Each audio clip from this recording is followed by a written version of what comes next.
Okay, सो आज का हमारा टॉपिक क्या है? रिफ्रैक्शन। क्या चल रहा था? रिफ्रैक्शन। देखिए ध्यान से, तो रिफ्रैक्शन ऑलरेडी हम शुरू कर चुके थे। तो रिफ्रैक्शन में बहुत सारी चीजें सीखी थी। रिफ्रैक्शन जनरली क्या होता है भाई साहब? एक कोई सरफेस है, ये आपका नॉर्मल है, यहाँ पे रे आई है थीटा एंगल पे, कितने पे? या चलो मान लो एंगल ऑफ इंसिडेंस पे आई, और ये ऐसे जाएगी, यस और नो?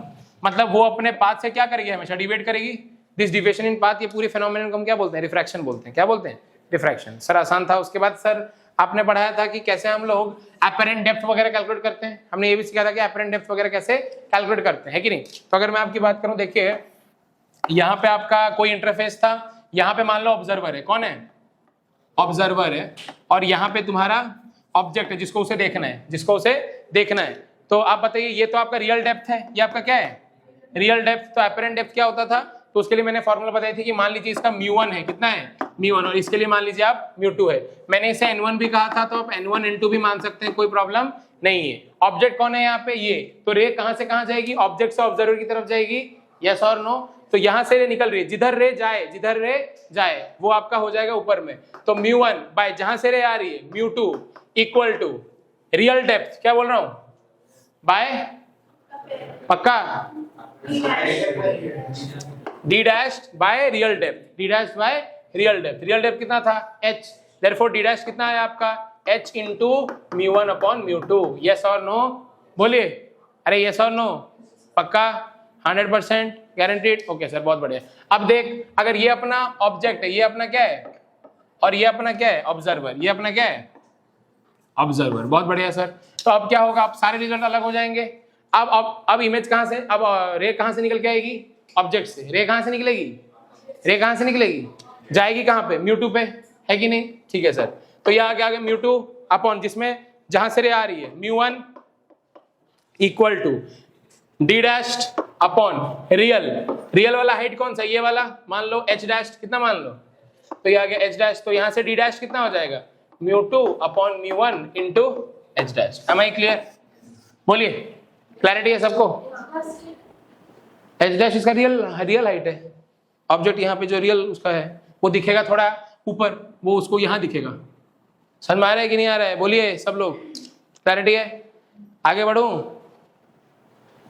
ठीक, इतना तक तो सर बहुत बढ़िया था। अच्छा, मैंने और एक चीज बताई थी कि जब रे जाती है डेंसर से रेरर, जब रे जाती है डेंसर से रेरर, तो क्या होता है? Away from the normal. क्या होता है? और रेरर टू डेंसर जाती है तो टुवर्ड्स द नॉर्मल। यस और नो? बोलिए। तो हमने उसी पे कुछ क्वेश्चंस किए थे, नंबर ऑफ इमेजेस वाले क्वेश्चंस किए थे, तो उसी पे मैं थोड़ी बात करूंगा आज। जो हमने एक क्वेश्चन लिया था,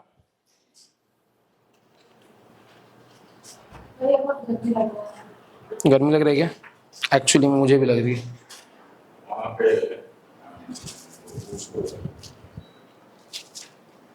कौन सा वाला?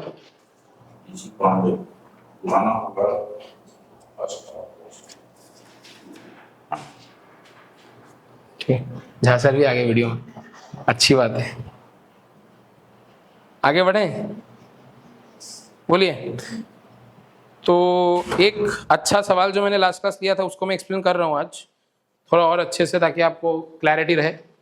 देखिए ध्यान से,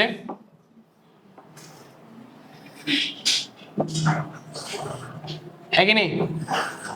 ये आपका मिरर था, ये आपका क्या था? मिरर था पीछे, है कि नहीं?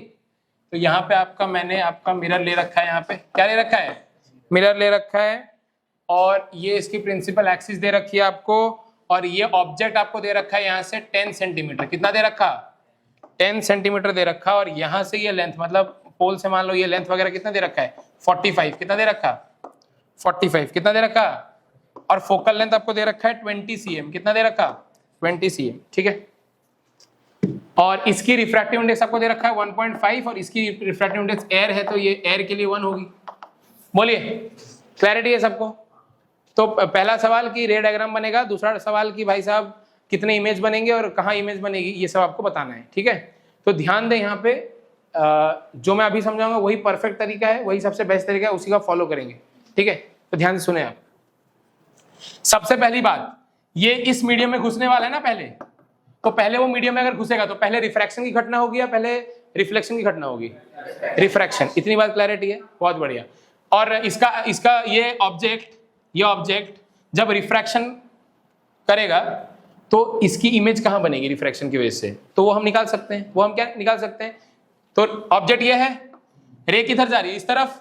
तो इस वाले मीडियम तो 1.5 डिवाइडेड बाय इधर कितना हो गया? 1। कितना हो गया? बहुत बढ़िया। तो जहां रे जा रही है बाय जहां से रे आ रही है equal to d dash upon 10 d dash upon, so d dash becomes what? 15 cm। Yes और नो? बोलिए।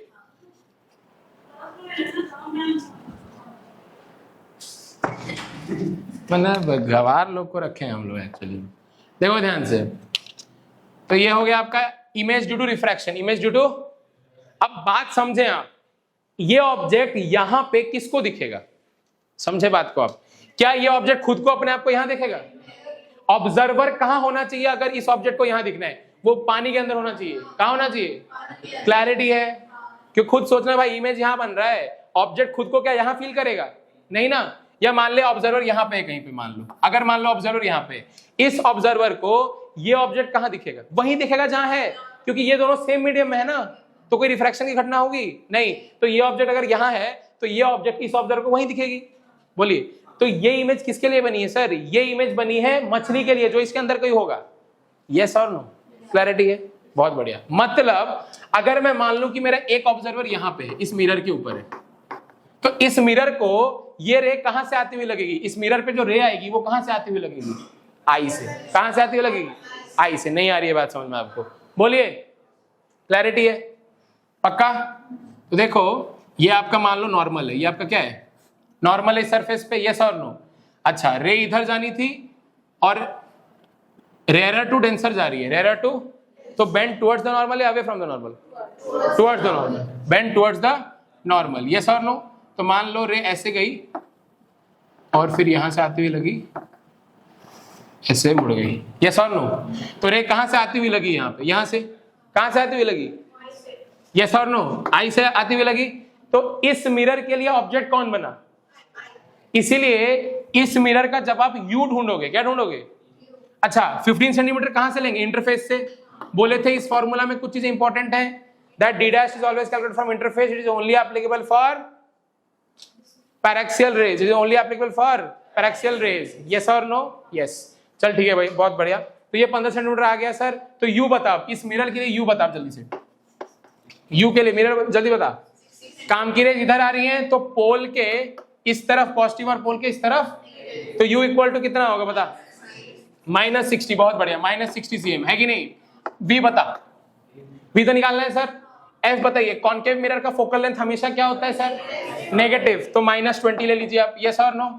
वी का फॉर्मूला सर सीखे हुए हैं, u f by u minus f. U f by, तो यू कितना लेंगे आप? -60 into -20 divide by -20 minus of minus, that is plus -60 minus of minus plus +20। Yes और नो? तो ऊपर कितना हो जाएगा? 1200 डिवाइडेड बाय कितना हो जाएगा? तो ये कैंसल, ये कितना हो गया? -30। कितना आ गया? -30 cm। कितना हुआ?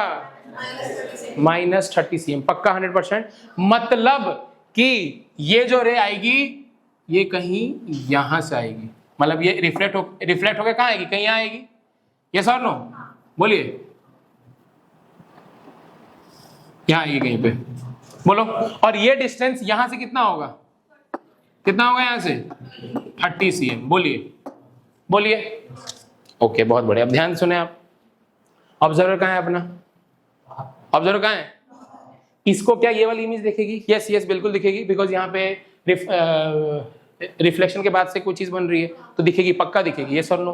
लेकिन अब क्वेश्चन क्या, आप बात को समझें। ये वाली इमेज तो इसको पक्का दिखेगी, बट क्या यहीं पे दिखेगी? ये था यहाँ पे कॉन्सेप्ट।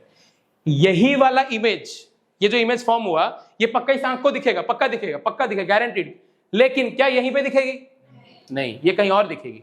क्यों? क्योंकि जब ये रे बाहर निकलेगी फिर से रिफ्रैक्शन होगा, फिर से क्या होगा? और फिर से। तो मतलब अब ये जो इमेज बना ड्यू टू रिफ्लेक्शन, ये जो इमेज बना due to reflection will act as object for this surface again. Will, yes और नो? अच्छा, यहां से यहां ये 30, ये 45, तो ये कितना? कितना? 15। कितना? ओके, मतलब अब कुछ ऐसा सिचुएशन है कि सरफेस ये है, ऑब्जेक्ट यहां पे रखा हुआ है, यस और नो। अब यहां से काम की रे निकलेंगी और बाहर जाएंगी, तो जिस तरफ बाहर जा रही है उस तरफ कौन आएगा? 1/1.5। जहां रे जा रही है बाय जहां से रे आ रही है equal to d dash upon कितना 15, ये वाला लोग है ना? यस, तो 15 आ गया, बहुत बढ़िया सर। तो d डैश कितना आया सर? 10। कितना आया? 10। यस और नो बोलिए। अब बताइए 10 जो आया वो कहां पे होगा? इन्हीं इसी सरफेस से इसी तरफ ना लेंगे? अरे ऑब्जेक्ट इधर है तो ये 10 भी तो इधर ही आएगा, नहीं आ रहा है भाई साहब। तो ये यही इमेज जो इसको दिखनी चाहिए, जो इसको, वो उसको यहां नहीं दिखेगी, अब थोड़ी आगे दिखेगी। थोड़ी कहां दिखेगी? आगे। तो मतलब यहां से रे आई होगी, ऐसे रे आई होगी, फिर क्या की होगी? गई होगी, और ये पीछे यहां पे बनी होगी। यस और नो बोलिए। तो यहां से यहां ये डिस्टेंस कितना हो गया? अब 10 सेंटीमीटर। कितना हो गया? कितना हो गया? बहुत बढ़िया। तो अब इमेज दिखी अपने को यहाँ पे, क्लियर हुई बात? मतलब इमेज एक ही दिखी। कितनी दिखी? 2 नहीं दिखी, 3 नहीं दिखी, कितने दिखी? एक ही दिखी। नहीं आ रही है बात समझ में? एक ही इमेज दिखेगी पहली बात तो, क्योंकि ये इमेज तो पक्का उसे नहीं दिखेगी भाई साहब, इनके बीच में रिफ्रैक्शन थोड़ी ना हो रहा है। हाँ, ये इमेज किसको दिखेगी? जो मछली यहाँ पे होगी। नहीं हो रही बात। लेकिन ऑब्जर्वर तो बाहर है सर, ऑब्जर्वर कहाँ है? तो रिफ्लेक्शन के बाद जब ये यहाँ लौटेगा फिर यहाँ से रिफ्रैक्शन होगी तो फाइनली यहाँ पे दिखेगी। यस और नो? नहीं आ रही है बात समझ में?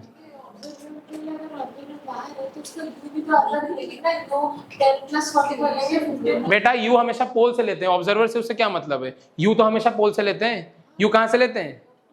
तो फिर यू कैसे चेंज हो जाएगा?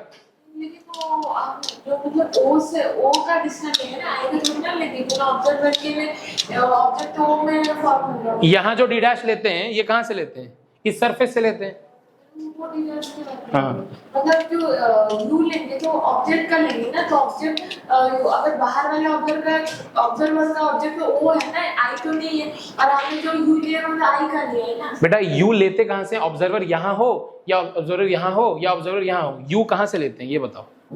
तो पोल से लीजिए। यू ऑब्जेक्ट कहाँ पे है अपना? ऑब्जेक्ट कहाँ पे है? यहाँ पे है कि यहाँ पे? यहाँ पे है ना ऑब्जेक्ट। क्यों? क्योंकि आप पोल से नाप रहे हो यू, ये तो पक्का है। तो पोल पे जो रे गिर रही है, पोल पे जो रे गिर रही है वो कहां से आती हुई लग रही है? आई से। ओ से आती हुई लग रही है क्या? आई से आती हुई लग रही है ना भाई साहब। जो ऑब्जर्वर को आपने मिरर पे बैठा रखा है उस ऑब्जर्वर को रे कहां से आती हुई दिख रही है? ओ से आती हुई दिख रही है कि आई से? आई से। देयरफॉर आप यू क्या लोगे? ये वाला +15 और यहाँ पे 45, तो -60 टोटल। समझ में आई बात? बाहर वाले ऑब्जर्वर हो या अंदर वाले ऑब्जर्वर हो, पोल से जितनी दूरी से दिखेगा, क्योंकि ये जो ये रे गिर रही है ना, इस पे कौन सी रे गिर रही है? ये रे गिर रही है। ये रे कहां से आती हुई लग रही है? नहीं आ रही है बात समझ में? पक्का तो 100% सबको क्लियर है? नहीं आ रहा है सर? तो इमेज कितनी मिली? एक।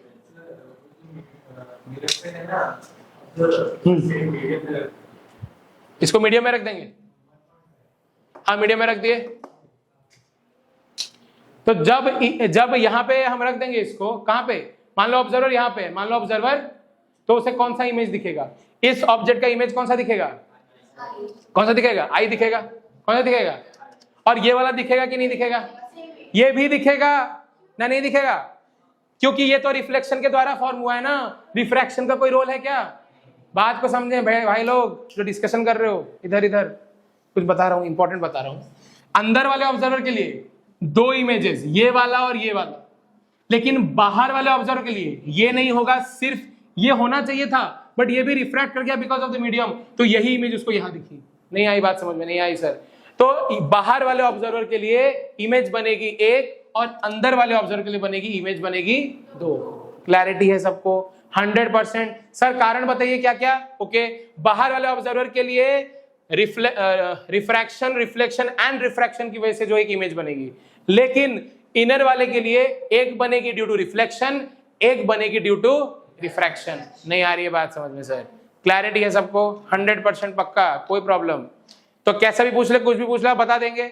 ऐसे भी पूछ सकता है कि बताइए कि इन दोनों के बीच का डिस्टेंस कितना है, मतलब वो बोलेगा कि image as viewed by the inner observer, image as viewed by the inner observer and the final image of this observer, इन दोनों के बीच का गैप बताइए, इन दोनों के बीच का गैप बताइए। बता पाएंगे आप? 100% पक्का? तो क्वेश्चन अनेक बनाए जा सकते हैं, आपका क्लैरिटी होना चाहिए विद ऑब्जेक्ट, कहां रखा हुआ है ऑब्जेक्ट, यहां है कि यहां है कि कहां है, क्लैरिटी है? बोलिए। इसी क्वेश्चन को थोड़ा और हाई लेवल बनाने के लिए लोग क्या करते हैं, लोग बोलते हैं दैट मान लो ये पानी है, ये मिरर है, वो बोलते हैं कि ये जो सरफेस है this is also acting as a plane mirror, this is also acting as a plane mirror, तब इसकी वजह से और एक इमेज यहां बनेगा, है कि नहीं? तो फिर वहां पे आपको और नंबर ऑफ इमेजेस बढ़ेंगे। क्लैरिटी आ रही है? पक्का? तो क्वेश्चन को कैसे भी बनाया जा सकता है, आपको क्लैरिटी होनी चाहिए कि ऑब्जर्वर कहां पे रखा हुआ है। एंड जैसे जैसे आप अपना मैथमेटिक्स लगाएंगे आपको माइनस प्लस मिलता जाएगा, आप देखते जाएंगे कि रे डायग्राम आपको ऑटोमेटिकली ड्रॉ होता जाएगा। यस और नो? तो ये बना लिए सब लोग, और यहां पे लिख लीजिए that only one image is formed. Important है, only one image is formed for this observer. ये ऑब्जर्वर को मैं बोल देता हूं ऑब्जर्वर नंबर 1। तो only one image is seen by observer 1 and 2 images is seen by observer 2। यह है आपका observer number 2। I hope it's clear. Sir बहुत मुश्किल लग रहा है अब तो। देखो भाई क्वेश्चन कैसे भी आते हैं आजकल, मैं जो लेवल पढ़ा रहा हूँ वो एडवांस से कम का नहीं है, ये एडवांस में ही आते हैं ऐसे क्वेश्चन, और एडवांस में आए भी हुए हैं ऐसे क्वेश्चन। तो जिनका एडवांस सपना है वो ये सबके टाइप के साथ ही खुश रहे, ठीक है? ये क्वेश्चन कभी भी नीट में, जीवन खत्म हो जाएगी नीट वालों की, ये क्वेश्चन वो नीट में नहीं पूछ सकते, मेरी गारंटी है तुमको, ठीक है? जो पूछेंगे वो मैं बता देता हूँ। एक क्वेश्चन पूछते हैं नीट वाले, वो मैं बता देता हूँ, हर साल पूछते हैं वही, और इस साल भी वही पूछेंगे शायद, देख लीजिए। मिटा दें क्या?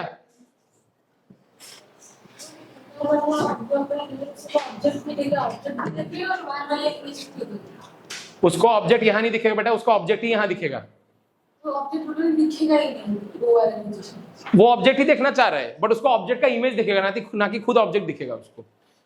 तुम खुद सोचो ना, खुद इमेजिन करो कि जब तुम यहाँ पे बर्ड थे और यहाँ पे मछली थी, तो मछली को वो देखना चाह रहा था, तो ये तो ऑब्जेक्ट था, वो ऑब्जेक्ट को कभी देखेगा क्या?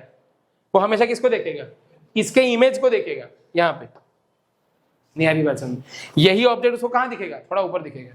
तो इसको भी हम किस में इंक्लूड करेंगे? इमेज में इंक्लूड करेंगे ना? नहीं सर बहुत कंफ्यूजन हो रहा है सर, होना चाहिए थोड़ा थोड़ा। आप क्वेश्चन करेंगे, जितने ज्यादा क्वेश्चन करेंगे आपको मालूम पड़ेगा कि हाँ ये सही सही आंसर हो सकते हैं पॉसिबली। क्लैरिटी है सबको? 100%? मिटा दें क्या? बोलिए।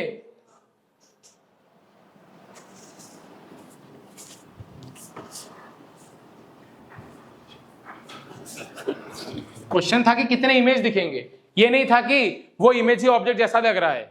समझ में आ रही है कि नहीं? तो ठीक है, और एक क्वेश्चन जो हम लोग कर रहे थे वो आपका था मछली वाला सवाल कि एक मछली है अंदर पानी में, कुछ दूरी पे कितने इमेज बनेंगे उसके, वही क्वेश्चन था, और ऑब्जर्वर बाहर है। कहाँ है? हाँ वही वाला क्वेश्चन है, ठीक है? और आपका यहाँ पे पानी दे रखा है, पानी दे रखा है, कहीं यहाँ पे मछली है, यहाँ पे क्या है? मछली है। कितने दूरी पे भाई? 20-20 सेंटीमीटर पे था आई गेस, ठीक है? तो फोकल लेंथ भी 20 सेंटीमीटर है इसका, फोकल लेंथ भी कितना? बहुत बढ़िया। और यहां से ये लेंथ कितना? 20 सेंटीमीटर, और यहां से ये लेंथ भी कितना? और आंख कहाँ है? आंख बाहर है, इसको आप नोटिस करें, आंख कहाँ है? हाँ अब अच्छा है सर। क्यों अच्छा है? क्योंकि यहाँ पे कितने इमेज देखेंगे पहले आप वो सोचिए। अगर आप नॉर्मली खाली ये बताना चाहते हैं कि कितने इमेज बनेंगे, तो आप क्या सोच सकते हैं? डायरेक्ट सोचेंगे 2 बनेंगे। कैसे? एक रे तो डायरेक्ट इसके आंख पे गिरेगी, एक रे तो डायरेक्ट, तो उसकी वजह से एक इमेज। अच्छा, और एक यहां से ऐसे जाके फिर गिरेगी, तो 1 is due to just refraction and 1 is due to reflection as well as refraction। yes or no? बोलिए। नहीं आ रही है बात समझ में सर? सर कैसे हो रहा है हमें समझ नहीं आ रहा है। तो आप इसे सॉल्व कर सकते हैं, अब कर सकते हैं, कीजिए सॉल्व। डिस्टेंस बिटवीन देख लेते हैं, 22.5 बोल रहे हैं आंसर।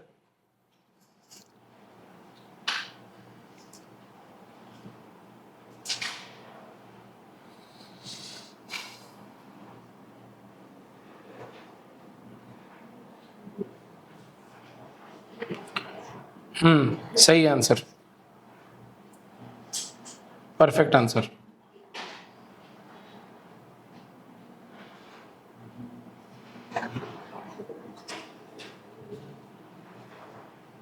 ठीक है, तो पहला इमेज किसकी वजह से बनेगा? रिफ्रैक्शन की वजह से। किसकी वजह से? रिफ्रैक्शन की वजह से। बहुत बढ़िया। तो यही आपका रिफ्रैक्शन की वजह से कहीं ऐसे जाके फिर ऐसे थोड़ा मतलब ऐसे होगा, तो ये थोड़ा इधर दिखेगा, थोड़ा ऊपर दिखेगा कि नहीं? तो ये आपका ऑब्जेक्ट है, तो ये आपका इमेज 1 होगा। यस और नो? और चलो हम काउंट कर लेते हैं कितना कितना होगा। तो ऑब्जेक्ट यहाँ पे, ऑब्जर्व यहाँ पे, रे किधर जा रही है? अच्छा, इसका कितना दिया हुआ था आपको रिफ्रैक्टिव इंडेक्स? 4/3। कितना दिया गया था? ओके, रे जहां जाए उसको ऊपर, जहां से आए उसको नीचे, equal to d dash upon real depth मतलब 20। कितना? 20। तो d dash equal to 20 into 4/3। 20 into कितना हो गया? 20 इंटू 3/4। 20 इंटू 3/4 ये हो गया 15 सेंटीमीटर। यस और नो? मतलब यहां से कितना? 15 सेंटीमीटर। यस और नो? बोलेंगे सब लोग। बहुत बढ़िया। अब बताइए ये ऑब्जेक्ट इस मिरर से कितनी दूरी पे रखा हुआ है? तो यू क्या लेंगे? कितना लेंगे? अच्छा, काम की रे इधर आ रही है, तो पोल के इस तरफ पॉजिटिव और पोल के उस तरफ नेगेटिव। ये क्लैरिटी है सबको? Okay sir. तो यू कितना लेंगे बताइए अब? -20। सब लोग श्योर हैं? बहुत बढ़िया। फोकल लेंथ कितना लेंगे? Plus minus? Focal length convex mirror का पॉजिटिव, देयरफॉर +20। बहुत बढ़िया सर। वी बताइए sir. UF by u minus f. UF by u minus F मतलब -20 इंटू +20 अपॉन -20 माइनस ऑफ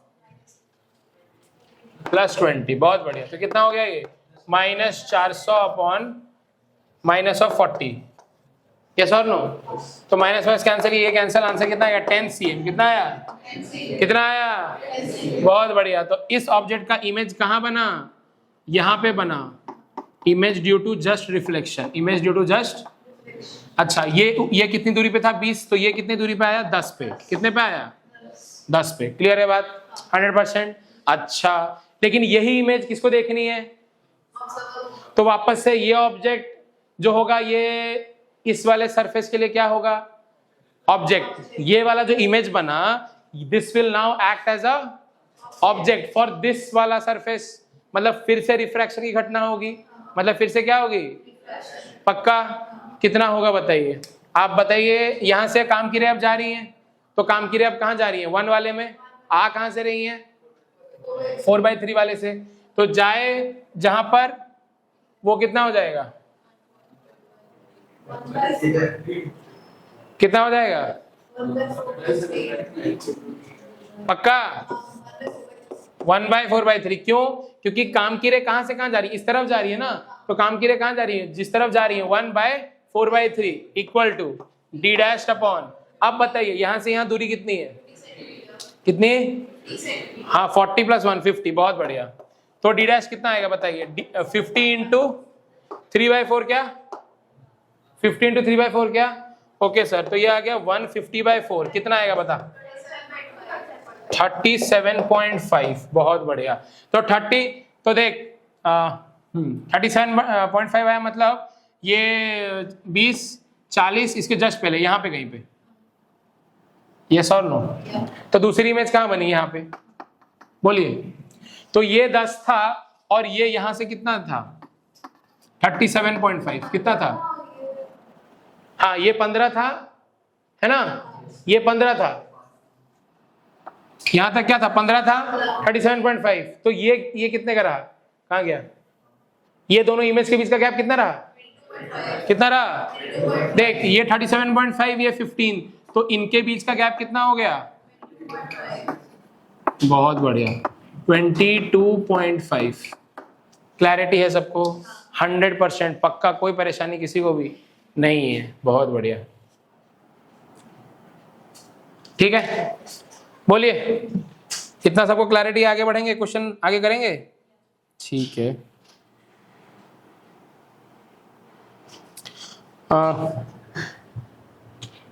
अगर आप यहाँ पे रे डायग्राम भी दिखाना चाहें कि मान लो मिरर पे रे गिरी होगी यहाँ से, ठीक है, या एक काम कीजिए थोड़ा और यहाँ पे गिरा दीजिए, और यहाँ से रे गई होगी वापस पीछे की तरफ, है ना, यहाँ पे आई होगी, फिर इमेज यहाँ बनना है तो यहीं से गई होगी, और फिर वापस क्या हुई होगी, रिफ्रैक्ट हुई होगी ऐसे जाके, तो ये आती हुई कहाँ से लगी होगी, यहाँ से। समझ में आई बात, क्लैरिटी है सबको? बोलिए, आगे आके बैठ जाओ ना, पीछे नहीं दिख रहा होगा, आगे यहाँ पे आके बैठ जाओ, नहीं दिख रहा होगा वरना। क्लियर है सबको? बोलिए। ओके, मिटा रहा हूं। अब आते हैं हम लोग अपने कुछ क्वेश्चंस पे। ऑटो कोलिनेशन के बारे में मैंने आपको बोला था कि ऑब्जेक्ट पे ही इमेज बन जाए, ऑब्जेक्ट पे ही क्या बन जाए, इमेज। दैट्स अ वेरी, मतलब हर साल का केस है वो, एनसीईआरटी में भी आपको उस पे क्वेश्चन बहुत मिलेंगे। That is known as auto collimation, that is known as auto collimation. कोई बड़ी बात उसमें नहीं है। देखिए वापस से सेम सवाल, मैं सबसे मुश्किल वाला ही ले रहा हूं सवाल, ताकि इसके आसान वाले केस आप ऑटोमेटिकली सॉल्व कर लेंगे। ठीक है, देख ध्यान से। वापस से मैं एक मिरर ले रहा हूं, ठीक है, और उसका फोकल लेंथ आपको दिया है 20 सेंटीमीटर। कितना दिया है? 20 सेंटीमीटर। तो देख ध्यान से, वापस वही सेम केस ही है। फोकल लेंथ कितना दे रखा? 20 cm। ये आपको कितना दे रखा? 1.5। कितना दे रखा? 1.5 है कि नहीं? ये आपने ऐसे बना रखा है। और आपका ऑब्जेक्ट, क्वेश्चन है, लिखिए क्वेश्चन आपको मैं दे देता हूं। यहां से यहां की दूरी कितनी है? 15 cm है। ठीक है, क्वेश्चन आपका क्या है? Where should the object be placed, where should the object be placed such that, where should the object be placed such that final image, such that the final image forms on the object itself, forms on the object itself. This is a case of auto collination। इसी चीज को हम क्या कहते हैं? Auto कॉलिनेशन। ठीक है, तो यहां समझें आप बात को। ऑब्जेक्ट के ऊपर इमेज अगर आपको बनाना है, पूरा दुनिया का कोई भी रे ऑप्टिक्स का सवाल हो, आपको पता होना चाहिए कि रेज अपने आप को रिट्रेस करेंगे उस रास्ते पे, तभी वो वापस वहीं पे आके आएंगे। यस और नो? मतलब टकराने के बाद वो अपने आप को रिट्रेस करेंगे, है कि नहीं? ओके, बहुत बढ़िया। तो देखो ध्यान से। अच्छा, कब वो अपने आप को रिट्रेस करेंगे? जब मिरर पे 90 डिग्री का इंसिडेंट होगा। जब मिरर पे कैसा होगा? इंपॉर्टेंट है इस चीज, देखो ध्यान से। मतलब रे कुछ ऐसे गई होगी, बोलिए, फिर कुछ ऐसे हो गई होगी, बोलिए। अरे रिफ्रैक्ट, इसको जाना इधर था मान लो, बट रिफ्रैक्शन की वजह से क्या हो गया? थोड़ा तो डिविएट हुआ ना। तो डिविएट जो हुआ वो इस तरफ से डिविएट हुआ, मिरर पे गिरा, और मिरर पे गिर के वापस इसी के अलोंग वापस आ गया, वापस इसी के अलोंग वापस आ गया। देखो, वापस इसी के अलोंग वापस आ गया। बोलो, ये गया ऐसे और वापस इसी के अलोंग पीछे आ गया, है कि नहीं? ऐसा कब होता है? ऐसा कब होता है? सोचिए, थोड़ा बात को समझेंगे आप, ध्यान समझे। देख, मैं आपको ही बता देता हूं। यहाँ पे मैं आपको मिनी डायग्राम एक बना देता हूं ताकि आपको आसान हो। ये सेंटर ऑफ कर्वेचर था, ये फोकस था। यस और नो? याद कर, कुछ स्टैंडर्ड रेज बताए थे मैंने कि अगर कोई चीज प्रिंसिपल एक्सिस के पैरेलल है तो वो फोकस से पास होती है, और अगर कोई चीज फोकस से पास होती है तो वो इसके पैरेलल चली जाती है। लेकिन इसके साथ साथ आपका जो सबसे इंपॉर्टेंट केस था वो ये भी था कि कोई चीज अगर सेंटर ऑफ कर्वेचर से जा रही है तो वापस उसके अलोंग वापस आती है। यस और नो? बोलिए। मतलब इस मिरर पर रे जो आ रही होगी वो कहां से आती हुई लगनी चाहिए? कहां से आती हुई लगनी चाहिए? हाँ, क्या ऑब्जेक्ट इस मिरर के लिए यहीं पे रखा हुआ होगा? इस मिरर के लिए क्या इधर रखा हो? नहीं। अरे डिवाइड किया ना भाई साहब, क्या किया उसने? डिवाइड किया। तो देख, इसको पीछे एक्सटेंड कर, यहां पे होगा ऑब्जेक्ट कहीं पे।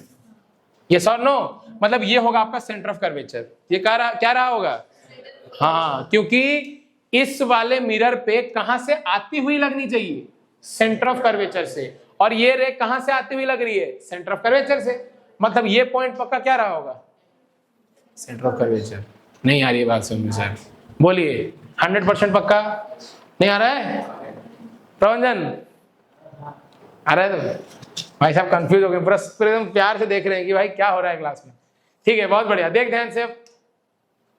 अब यहां पे कंडीशन बस एक ही है कि मिरर पे जो रे गिरे, मिरर पे जो रे गिरे, मिरर को कहां से लगनी चाहिए, मिरर पे रे आ रहा है ना, मिरर के इंसान है, मिरर को पता चलना चाहिए कि वो रे कहां से आ रही है, सेंटर ऑफ कर्वेचर से, कहां से आ रही है, सेंटर ऑफ कर्वेचर से। ऐसा लो, सिंपल लॉजिक, कुछ बड़ी बात नहीं। और जब जब मिरर को लगेगा कि रे सेंटर ऑफ कर्वेचर से आ रही है, वो बोलेगी रे बेटा तू वापस अपने रास्ते लौट जा, तू वापस अपने रास्ते लौट जा, यस और नो। लेकिन ध्यान देना, जब ये लौटेगा तो फिर से रिफ्रैक्शन होगी और फिर से इमेज यहां बन जाएगा, फिर से इमेज कहां बन जाएगा, नहीं आ रही बात समझ में, 100% पक्का, पक्का गारंटीड, तो बहुत बढ़िया। चलो अब देखते हैं, चलो अब करते हैं। बताइए इस वाले सरफेस के लिए अगर आपको निकालना होगा तो आप क्या क्या कैसे कैसे निकालेंगे, बताइए मेरे को।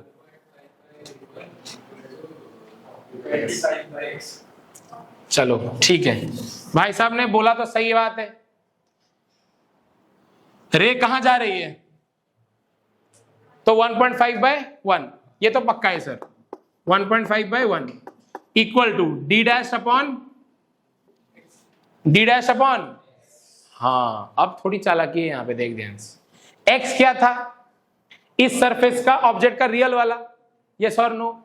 इसी सरफेस को या इस मिरर के लिए, सुने ध्यान से, इस मिरर के लिए ये ऑब्जेक्ट कितना रिफ्रैक्ट होना चाहिए, यहां पर, यस और नो। और ये क्या है, और तो सेंटर ऑफ कर्वेचर यहां से लेके यहां तक कितना होगा, 40 सेंटीमीटर फोकल लेंथ का डबल होता है सर, क्या होता है, मतलब ये पक्का है कि यहां से यहां ये कितना है, ये पूरा 40 है, ये पूरा क्या है, तो ये कितना होगा 25। नहीं आई बात समझ में सर, बोलिए, नहीं आ रही बात, तो आप बात को समझें, इस मिरर को ऑब्जेक्ट कहां रखा हुआ लगना चाहिए था, यहां पर, ये क्लैरिटी आपको, इस मिरर को यही ऑब्जेक्ट कहां लगा हुआ दिखना चाहिए, यहां पर, यस और नो। और ये कौन सा पोजीशन है, ये रिफ्रैक्शन के बाद वाला ही तो पोजीशन है, तो इसी को तो मैं डी डैश बोलूंगा सर, तो यही तो मेरा डी डैश, यही तो मेरा डी डैश है, यही मेरा क्या है, यस और नो। क्लैरिटी आई है आपको, हाँ। तो डी डैश कितना लिखेगा यहाँ पे, 25/x, तो x यहाँ पे कितना आएगा बताओ, 25/1.5 कितना होगा, 50/3, 50/3, बहुत बढ़िया, 50/3 cm। I hope this is completely clear. अब आपको ध्यान से सुन, अब आपको प्लेन मिरर दे दे, कॉन्वेक्स दे दे, कॉनकेव दे दे, कैसा भी दे दे, कर लेंगे आप। अगर आपको ऑब्जेक्ट पे ही इमेज बनानी है तो रे जैसे जाए वैसे वापस आ जाए, बट यहां पे कंडीशन क्या है सर, कि यहां तक तो चीजें बहुत सही चल रही थी, बट जैसे ही रिफ्रैक्शन हुआ रे तो रिफ्रैक्ट की, ये तो पक्का है। तो इस वाले मिरर के लिए क्या ये रे यहां से आती हुई लगी, नहीं, ये रे यहां से आती हुई लगी। और ये रे कब यहां से आती हुई लगती थी, जब जब ये रिफ्रैक्ट होता था पानी की वजह से, यस और नो, 100% पक्का। तो इसलिए ये होगा आपका डी डैश, ये था आपका एक्स। सर बहुत मुश्किल है सर, समझ में आ रहा है कि नहीं आ रहा है, क्लैरिटी पूरा 100%। मैं बता रहा हूं आपके, लिख के ले लो, मतलब 50% बच्चों के पेपर में ये ऑटो कोलिनेशन का ही क्वेश्चन आता है हर बार। वो हो सकता है पानी ऊपर हो, कहीं पे ऑब्जर्वर ऊपर हो, कोई पेंसिल ऊपर हो, नीचे पानी हो, आप एनसीईआरटी में क्वेश्चन देखिए, इस टाइप का क्वेश्चन आपको बहुत मिल जाएंगे। ये सब लॉजिक लगाएंगे, 2 सेकंड में आंसर आ जाएगा आपका। बस पता होना चाहिए कि मिरर पे इंसिडेंट होता है सेंटर ऑफ कर्वेचर से, तभी रिट्रेस करती है, प्लस ये परपेंडिकुलर भी होता है। क्या होता है, क्यों परपेंडिकुलर, क्योंकि भाई साहब सेंटर ऑफ कर्वेचर उस कर्वेचर का सेंटर था, तो ऑब्वियसली ये अगर इसको तुम पूरा कंप्लीट करोगे तो एक सर्कल बनेगा और इस पे ये परपेंडिकुलर होता ही है। क्लैरिटी, पूरा क्लैरिटी, बहुत बढ़िया सर। आगे क्वेश्चन लिया जाए, बोलो। ठीक है, देखते हैं अब।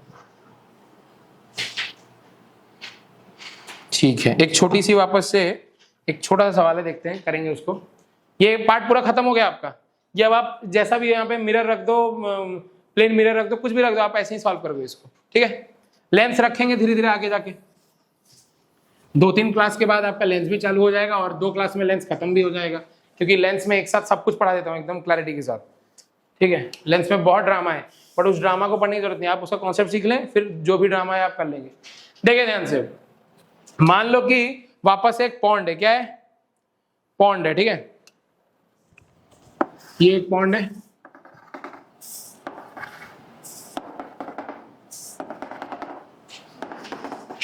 ना, और यहां पे बर्ड है, यहां पे आपका क्या है, बर्ड है, क्या है, बर्ड, और इसी लाइन के अलॉन्ग यहां पे क्या है, मछली है, ठीक है, ये मछली है ये, और यहाँ पे बारिश भी हो रही है। क्या हो रही है? बारिश भी हो रही है। क्या हो रही है? बारिश भी हो रही है। ठीक है, तो बारिश होगी तो पॉन्ड का लेवल भी बढ़ता रहेगा। ये मान लो बढ़ रहा है 2 सेंटीमीटर पर सेकेंड से। कितने से? 2 सेंटीमीटर पर सेकेंड से। और चिड़िया आ रही है नीचे 3 सेंटीमीटर पर सेकेंड से। ठीक है, क्या डर गया क्या? पानी भी तो भर दिया मैंने। 12 सेंटीमीटर पर सेकेंड से ऊपर। बोल क्या कर सकते हैं यार, पानी बहुत जोर से हो रही थी ना, एकदम मस्त वाली। पानी भर रहा है 2 सेंटीमीटर पर सेकेंड से, ये ऊपर जा रहा है। मछली इस डर से कि भाई मैं डूब जाऊंगी, ऊपर जा रही है। अरे ये और नो, बट ऐसा नहीं है, वो डरती नहीं है क्योंकि उसको पानी पसंद है, बट स्टिल वो ऊपर जा रही है, पता नहीं क्यों वो जा रही है। ठीक है, तो कुछ भी रीजन हो सकता है। अब आप सोचें, आपका क्वेश्चन क्या है, सुने आप। apparent velocity of fish that will be visible to the bird। समझ में आया? जैसे apparent height बोले थे, उसी तरह बर्ड के लिए मछली की स्पीड कितनी होगी आपको बतानी है। क्या बतानी है? नहीं आ रहा है समझ में? आ रहा है तो आपको चिड़िया के लिए इसकी वेलोसिटी बतानी है। ठीक है, चलो पहले हम सोचते हैं कि चिड़िया रेस्ट पे था। पहले हम क्या सोचते हैं कि चिड़िया था ही नहीं भाई साहब। पहले क्या सोचेंगे कि चिड़िया था ही नहीं, फिर बाद में देखेंगे कुछ कर लेंगे। पहले सोच कि चिड़िया है ही नहीं, ये आ रहा है ऊपर। चल देख, ध्यान से देख। मान लो आपका इनिशियल दूरी कुछ दिया हुआ है कि हमें लेना पड़ेगा। चलो कोई नहीं दिया है, चल मान ले, देख यहाँ पे, हाँ सही बोल रहे हो शायद। ये आपका आ जाएगा, ये मान लो x, मान लो इसको, कितना डिस्टेंस मान लो इसको, x। ठीक है, अच्छा ऑब्जर्वर कौन है यहाँ पे? चिड़िया। तो रे कहां से आएगी? यहाँ से। रे यहाँ से निकलेगी और जाएगी कहां पे? यहाँ पे। बोलिए पक्का 100%। और मैंने आपको इसका रिफ्रैक्टिव इंडेक्स कितना दे रखा है? चलो 1.5 मान लेते हैं। कितना मान लेते हैं? और इसको मान लो तुम हो 1। कितना मान लो? 1। देख लेते रिफ्रैक्टिव इंडेक्स का वैल्यू वगैरह 4/3 दिया हुआ है यहाँ पे। कितना दिया हुआ है? 4/3 दिया। पानी है ना, पानी का एक्चुअली 4/3 है। आगे बढ़े क्या? पक्का। अब देखते हैं, ध्यान से देख। ये x है तेरा, है ना, यहां से रे निकलेगी और जाएगी, जो भी करेगी। तो जहां रे जाए उसका वाला डिवाइडेड बाय जहां से रे आ रही है, मतलब 4/3 से आ रही है, यस और no, is equal to D dash. D dash को मैं ले लेता हूँ y। क्या ले लेता हूँ? डी डैश को क्या ले लेता हूँ? y। लेट सपोज, चलो डी डैश रखना, डी डैश भी रख सकता हूं, बट मैं y मान लेता हूँ। अपॉन ये कितना होगा? x। कितना होगा? या y भी मत मानो, इसको x डैश मान लो। कितना मान लो? x dash. थोड़ा अच्छा दिखेगा एक्सप्रेशन, इसलिए बोल रहे हैं। और इसको मान लो x। x कितना है भाई साहब? x तो x ही है। अरे यस और नो। तो देखिए यहाँ पे ये कितना हो जाएगा? ये आ जाएगा 3/4x equal to x dash equal to, मतलब इसकी इमेज कहाँ दिखेगी? कहीं यहाँ पे दिखेगी, यस और नो। और ये यहाँ से यहाँ कितनी दूरी होगी? x डैश कितनी होगी? अच्छा, अगर ऑब्जेक्ट मूव कर रहा है तो इमेज भी मूव कर रहा होगा। अगर ऑब्जेक्ट मूव कर रहा है ऊपर तो इमेज भी ऊपर मूव कर रहा होगा, पक्का, यस और नो। तो दोनों साइड डेरिवेटिव कर दो टाइम के रेस्पेक्ट में। किसके रेस्पेक्ट में? तो 3/4 into dx by dt equal to dx dash by dt, yes और नो। बोलो कर सकते हैं या नहीं कर सकते हैं? बहुत बढ़िया। तो यहां देख, अब ये हो जाएगा तेरा 3/4 इंटू dx बाई dt। क्या है? dx बाई dt क्या है? Velocity of object with respect to the surface। velocity of object with respect to the, याद कर फॉर्मूला के बारे में, इंपॉर्टेंट चीज बोले थे कि d dash and d are calculated from the surface, yes or no। therefore the distance, वो जो डिस्टेंस वैरी करेगी समय के साथ साथ, वो भी किसके रेस्पेक्ट में करेगी? सरफेस के रेस्पेक्ट में, yes or no। so this is velocity of object with respect to surface, yes or no। Mirror तो नहीं है ना भाई साहब, यहाँ पे रिफ्लेक्शन खत्म हो चुकी है, रिफ्रैक्शन में सेम कहानी चल रही है। अच्छा, इक्वल टू ये क्या होगा? Velocity of image with respect to surface. है या नहीं है? पक्का 100%। बहुत बढ़िया। तो सर अगर मछली नहीं होगी, सॉरी अगर बर्ड नहीं होगी तो मछली किस स्पीड से मूव करेगा with respect to the surface? वो हम निकाल सकते हैं। चलो निकाल के देखते हैं। ऊपर को मान लो पॉजिटिव, ऊपर को क्या मान लो? पॉजिटिव। तो देखो 3/4 into velocity of object minus velocity of surface equal to velocity of image minus velocity of surface, yes और नो। बोलिए आपको किसकी रफ्तार निकालनी है? आपको वी आई निकालना है। क्या निकालना है? वी आई। मान लो अभी के लिए आपको वी आई निकालना है। और ये नहीं है, ये अभी नहीं है, चिड़िया भी नहीं है, मान ले चिड़िया भी नहीं है। देख यहाँ पे ध्यान से। तो 3/4 इंटू वेलोसिटी ऑफ ऑब्जेक्ट बोल कितना है? वेलोसिटी ऑफ ऑब्जेक्ट बोल कितना है? 12। बहुत बड़े। ऊपर या नीचे? ऊपर, तो ऊपर पॉजिटिव है। 2 सेंटीमीटर पर सेकंड भी किधर है? ऊपर, तो ये 2 आ गया। Equal to velocity of image तो सर निकालनी है, माइनस वेलोसिटी ऑफ सरफेस कितनी दी गई है? 2। बोल कितना आएगा आंसर? बोल। ये आ जाएगा आपका 30/4 + 2 वी का, 30/4 + 2 है ना, तो ये कितना हो जाएगा? ये आपका आ जा रहा है 9.5 आ रहा है, 9.5 आ रहा है वेलोसिटी ऑफ इमेज। नहीं ये वाला नहीं आ रहा है, ये नहीं 9.5 तो नहीं आएगा मेरे हिसाब से। ये आपका कितना होगा? करते नहीं आ रहा है तो हाँ सही है, सही है, सही है, सही है, 9.5 सही है, सही बोल रहे हो तुम। 9.5 आया वेलोसिटी ऑफ इमेज। ये कब आई? जब ये चिड़िया नहीं था। अब वापस ये बन गया 1D वाला रिलेटिव मोशन, जो आपने 1D में पढ़ा था पहले, कि एक ऑब्जेक्ट यहां पे मूव कर रहा है कितने से? 9.50 से। ये कौन था? ये मछली का इमेज है। ये मछली का इमेज कौन देख रहा है? बर्ड देख रहा है। तो बर्ड कितने से नीचे आ रहा है? 3 सेंटीमीटर पर सेकेंड से। बोलिए, तो इसकी रफ्तार इसको कितने दिखेगी? 9.5 + 3 या -3 या सेम 9.5 दिखेगी? +3। ऑपोजिट में relative velocity get added, yes और नो? यस। तो इसको मैं आई बोल रहा हूं, इसको मैं ऑब्जर्वर बोल रहा हूं, या इसको मैं बोल रहा हूं एम। क्या बोल रहा हूं? एम। तो वेलोसिटी ऑफ इमेज, अरे एम बोल देंगे मिरर लगेगा, एस प्राइम बोल देते हो। एस प्राइम एक अच्छा नोटेशन होता है। तो velocity of image with respect to S prime, velocity of image with respect to S prime is equal to this is velocity of image minus velocity of S dash, yes और no? Velocity of image कितना है? 9.50 minus, clear? तो ये कितना हो गया? 12.50 centimetre पर second, yes और नो? क्लैरिटी है सबको कि नहीं? अब इसके अलग अलग टाइप हैं। आप एक बार ये सरफेस को रेस्ट पे कर लो, इन दोनों को मूव करा लो, आप इन दोनों को रेस्ट पे कर लो, इसको मूव करा लो, आप इन दोनों को रेस्ट पे कर लो, उसको मूव करा लो। क्या फर्क पड़ेगा? कुछ फर्क पड़ेगा? तो हमने सबसे मुश्किल उठाया, आप उसको आसान करते जाओ तो आप और आसान फॉर्मूला पे पहुंचते जाओगे। तो फॉर्मूला बहुत लोग रटवाते हैं, लिखवाते हैं, ना जाने और क्या क्या बताते हैं, बट हम एक जनरलाइज के सीखेंगे और यही उसका फॉर्मेट है और कुछ तरीका नहीं है इसका। आप शॉर्टकट जानते हैं, बहुत अच्छी बात है, लेकिन यही सबसे बेस्ट तरीका है। आप बार बार क्वेश्चन करें, आपको खुद शॉर्टकट पता चल जाएगा इसका। यस और नो? क्लियर है? शॉर्टकट आपको खुद पता करना है ना, सब कुछ तो मैं नहीं बता सकता, है कि नहीं? बोलिए, बोलो, है कि नहीं क्लियर?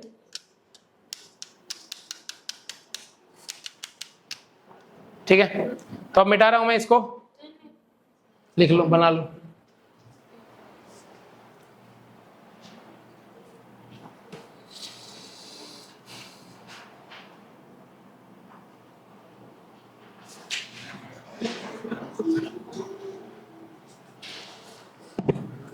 बनाइए इसको,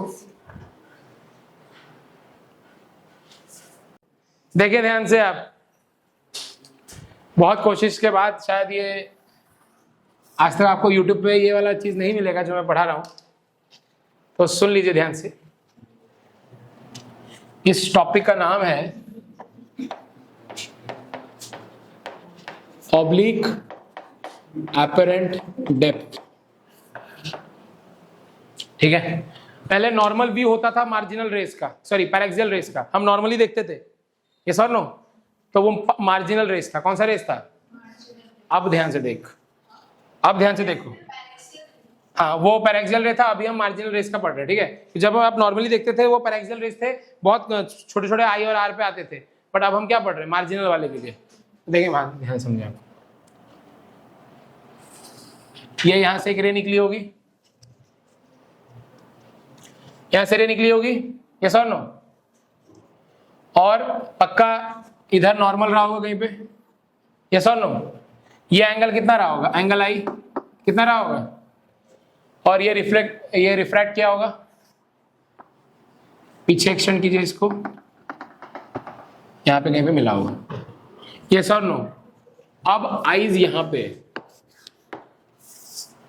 ठीक है, तो अब उसको आई बड़ा दिखेगा। ठीक है, क्लियर? नाउ मान लो दूसरा रे निकला यहां से। कौन सा?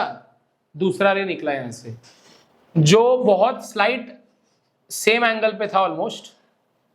दिस इज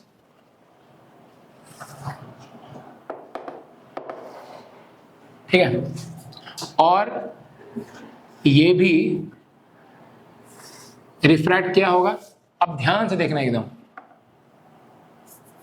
बनाना मत कोई भी, ठीक है, गलती से भी मत बनाना, क्योंकि ये हम खुद पहली बार पढ़ा रहे हैं तो थोड़ा सा गड़बड़ होने का चांसेस रहता है इसमें भी।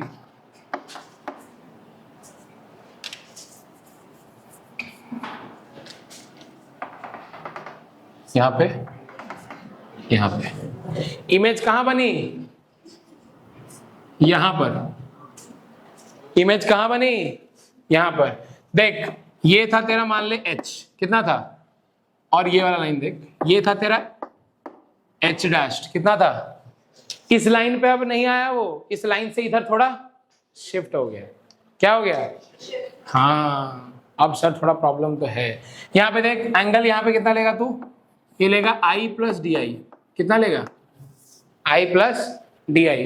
बहुत छोटा एंगल है, समझ रहे हो ना तुम कि ये दूर जा रहा है लेकिन बहुत बड़ा एंगल हो जाएगा। नहीं, मैं क्लैरिटी के लिए दिखा रहा हूँ, बट ये है बहुत छोटा एंगल, दोनों बहुत पास पास वाले हैं, दोनों बहुत पास पास वाले हैं। तो ये आई डी आई, अच्छा बहुत बढ़िया सर। ये एंगल क्या होगा, आर, तो ये एंगल कितना होगा, आर प्लस डेल्टा आर या डी आर।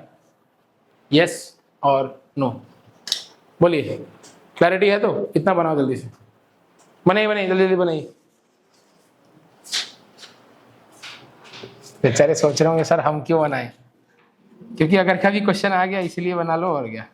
आजकल फिजिक्स का क्या भरोसा है, कुछ भी डाल दे रहे हैं आजकल नीट वाले पेपर में भी ज्यादातर, तो ना क्या। कोई नहीं सर, क्या ही कर सकते हैं अब। तो इसका रिफ्रैक्टिव इंडेक्स आपको n दिया है और इसका आपको 1 दिया है, ठीक है। बोलो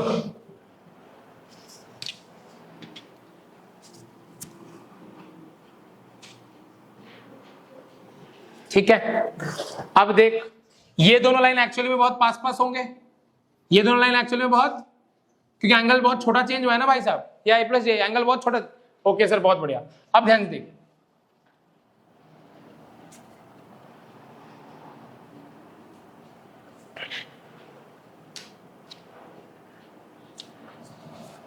ठीक है, करो करो।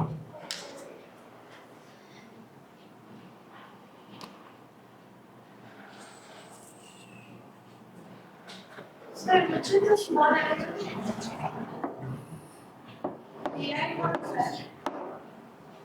डी आई है, आई प्लस डी आई, मतलब यही खुद में ही मतलब बहुत छोटा चेंज हुआ ना। कैसा हुआ, बहुत छोटा चेंज हुआ। तो रे बहुत पास पास होंगे तभी तो छोटा चेंज होगा, मतलब अप्रोक्सीमेटली ये दोनों रे यहीं पे जा रहे हैं, मतलब समझ में आ रहा है कि नहीं। अप्रोक्सीमेटली ये दो रे यहीं पे जा रहे हैं, क्योंकि आई प्लस डी आई ना भाई साहब, चेंज नहीं हुआ एंगल, ऑलमोस्ट सेम रहा। बोलो कितना क्लियर है।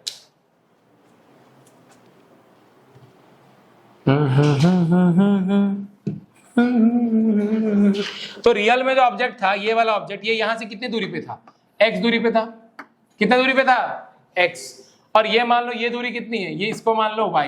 कितना मान लो y, अरे ये अपरेंट वाला है ना y। और ये कितना हुआ, x माइनस y। कितना हुआ, इसको मैं बोल देता हूं l, इसको मैं क्या बोल देता हूं, l। ओके बहुत बढ़िया सर। अब देखिए ध्यान से, स्नेल्स लॉ आपको पता है, अरे स्नेल्स लॉ पता है कि नहीं सर। स्नेल्स लॉ के हिसाब से n1 into sine I, n1 into sine I equal to 1 into sine R. Clear, बोलिए।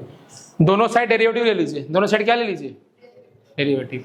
तो ये आ जाएगा n1 into cos I D I equal to 1 into sine R D R, sorry cos R D R. Yes और no, बोलिए। अच्छा, ये अगर एंगल आई है तो ये भी कितना होगा, एंगल आई होगा। बोलो अगर ये वाला यहां तक कितना होगा, आई होगा। अगर ये आई है तो ये भी कितना होगा, आई होगा। यहां से tan आई निकालिए आप, क्या निकालिए, tan आई। tan आई बताइए, x by h, x by h। तो x इक्वल टू कितना होगा, h tan आई। कितना होगा h tan i, पक्का सही है सर। उसी तरह आप निकालें tan r, क्या निकालें? अगर ये r है, अगर ये r है तो और कौन सा r हो सकता है?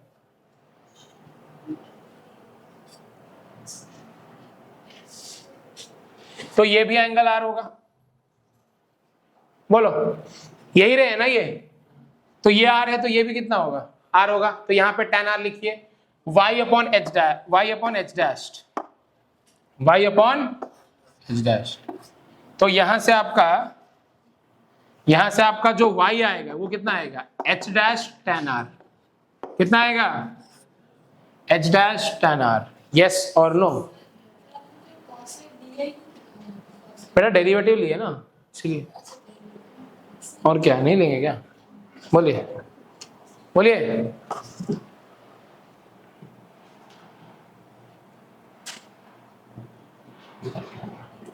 बोलिए क्लियर है सबको?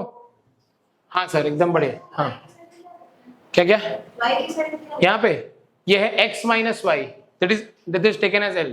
ये जो लेंथ है ना, ये वाला लेंथ, इस लेंथ को मैं लिख रहा हूं x minus Y equals l। कोई परेशानी किसी को भी बताइए? ठीक है, अब देखिए ध्यान से, आप x को कितना ले सकते हैं आप h tan i, y को कितना ले सकते हैं आप h dash tan r equal to कितना l, यस और नो?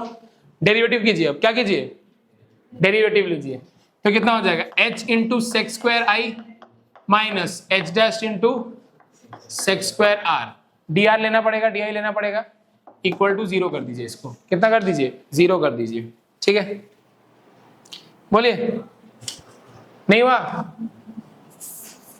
यहां पे जब आप h into sec square i लेंगे तो यहां पे आपको di लेना पड़ेगा minus h dash into sec square r dr equal to 0, yes और नो? बोलिए, नहीं आ रही बात समझ? ठीक है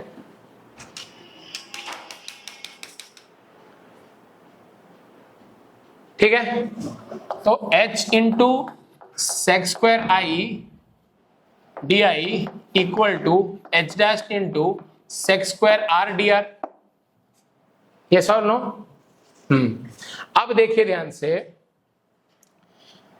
h इंटू, देखना ध्यान से, सब लोग देखें ध्यान से, यहां तक सबको क्लियर है कि नहीं क्लियर है? बोलिए। पहले मैंने क्या किया, पहले मैंने स्नेल्स लॉ लिखा, उसका डेरिवेटिव लिया, क्लैरिटी आई। उसके बाद मैंने क्या किया, यहां से tan i निकाला, क्या निकाला tan i, देखो ये i एंगल है तो tan i, तो x अपॉन h इतना किए तो x इतना निकाल लिए। उस तरह ये वाला ट्रायंगल देखिए, यहाँ पे मैंने ये r है तो ये भी r होगा, तो tan r इक्वल टू कितना हो गया y अपॉन h डैश, तो y equal to h dash tan r, h dash tan r। Clarity है सबको? पक्का? तो यहां तक बहुत बढ़िया। अब देख, ये तो पता है कि सर ये लेंथ है x minus Y equal to l, और l हमेशा कांस्टेंट रहेगा, l हमेशा क्या रहेगा, ये याद रखना, l will always be constant. क्यों? क्योंकि यहाँ पे तुम कोई रे लो और उसके पास वाला कोई रे लो, जब पीछे खींचोगे तो x और y ऐसे वैरी करेंगे तो कि दोनों का डिफरेंस हमेशा क्या रहेगा, कांस्टेंट। नहीं समझ में आ रही है? बोलिए पक्का? ओके बहुत बढ़िया। तो याद करें displacement, displacement between two particles is independent of the origin, yes और no? The position will always depend upon the coordinate, जो origin, the position vector will always depend upon the origin, but the displacement vector always remains constant, yes or no? क्योंकि अगर origin बदलोगे तो displacement vector के ये वाले और ये वाले position vector ऐसे वैरी करेंगे कि दोनों का difference क्या आएगा, सेम। वही वाली बात यहाँ पे, दोनों का difference क्या ले रहा है, सेम, इसलिए मैंने यहाँ पे डेरिवेटिव क्या किया, 0 किया। क्या किया? बहुत बढ़िया सर, इतना तक तो समझ में आ रहा है। उसके बाद देखिए h into sec square I into D I equal to, थोड़ा सा इसको ना हम अरेंज करते हैं। इसको आप ले आइए इधर, h dash into sec square r, this becomes dr by D, and यहां से अगर आप dr बाई डी निकालोगे तो कितना आएगा बताइए, dr बाई डी यहां से निकालो, यह आ जाएगा n1 cos i बाय कितना हो जाएगा cos r, कितना हो जाएगा cos r, यस और नो? तो यहाँ पे dr बाई डी को यहाँ पुट करो, ये हो जाएगा n1 cos i upon cos r। बोलिए यस और नो? 100%? पक्का? सर समझ में आ रहा है मगर मुश्किल लग रहा है, मन नहीं कर रहा है समझने का। ठीक है कोई बात नहीं, आपको सहना पड़ेगा, मुझे क्या कर सकते हैं, हमें आपकी बहुत परवाह है ना इसीलिए। तो देखिए h into sec square I upon h dash into sec square R equal to n1 cos i divide by cos r। अब आप बताइए h डैश बाय h का वैल्यू कितना होगा? h डैश बाय h इसका वैल्यू कितना होगा? तो ये आपका आ जाएगा सेक स्क्वायर आई पक्का डिवाइडेड बाय h डैश का क्या आएगा? Sec square R into n1 into cos I. Yes और नो? हाँ बस, तो कितना आ जाएगा ये देखिए, बोलिए। Sec cube I upon cos cube sec cube R कितना आएगा? सेक क्यूब आर कितना आया?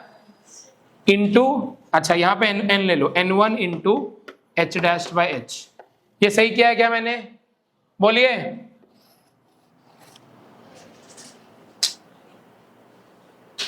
आई है बात समझ में सबको या नहीं आई है? बताइए सब लोग, बताइए।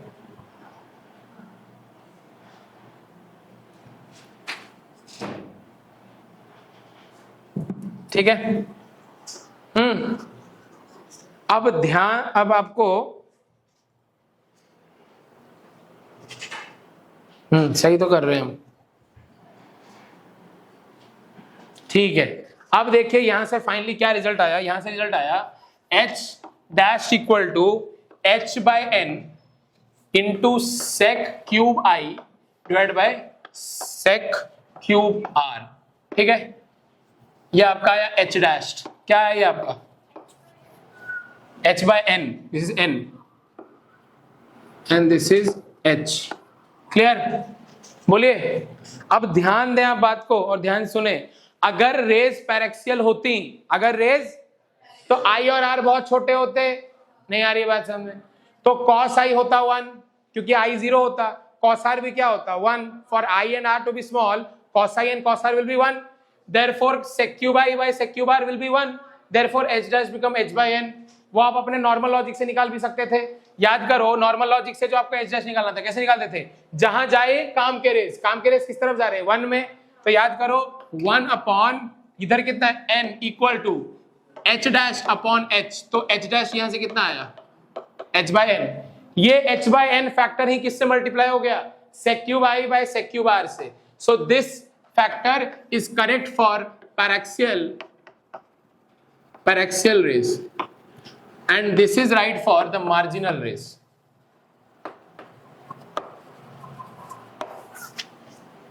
सो आपने कुछ ये सब डेरिवेशन अगर नहीं याद करना, सर कुछ नहीं आ रहा है, ठीक है भाई साहब, sec I by sec R का होल क्यूब खत्म। यस और नो? आपको जनरल तरीका पता होगा, उससे आप क्या मल्टीप्लाई कर दें? The cube of the sec of the I and sec of R. Yes और नो? कुछ प्रॉब्लम है क्या? तो अब आपके लिए स्टैंडर्ड रिजल्ट तो मैंने डिराइव कर ही दिया कि ठीक है सर, हम लोग इतना भी याद रख लेंगे तो काम बन जाएगा। बोल, इसी को h डैश माइनस ये क्वांटिटी कर देगा अगर, या h डैश माइनस h कर देगा, तो तेरे को क्या मिल जाएगा? शिफ्ट मिल जाएगा। क्या मिल जाएगा? शिफ्ट।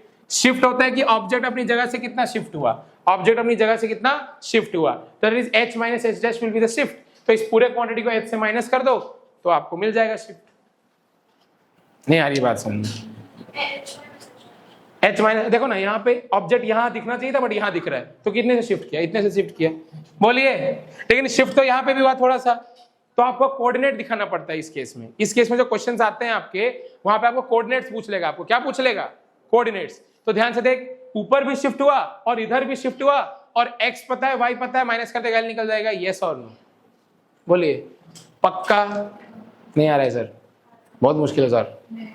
ठीक है भाई, थोड़ा तो मुश्किल से आना पड़ेगा कभी कभी, जस्ट कभी कभी, बस एक ही बार रे ऑप्टिक्स में, ये एक अलग हिस्सा है और ये आपको कोई नहीं पढ़ाएगा, आपके सिलेबस में ही नहीं था ना। लेकिन जे एडवांस वालों का सिलेबस कुछ नहीं होता है, they have no predefined syllabus. ठीक है, जैसे मैंने आपको कहा ना कि मैंने स्फेरिकल मिरर में आपको रोटेशन नहीं पढ़ाया, प्लेन मिरर को रोटेट करते हैं तो 2 थीटा, उसी तरह स्फेरिकल मिरर रोटेट करेगा तो अब क्या होगा? नहीं पढ़ाया मैंने, वो मैंने आपको नहीं पढ़ाया, वो आप सीखेंगे खुद से। कभी क्वेश्चन आ गया, लिमिटिंग केस आ गया तो आप सीखेंगे।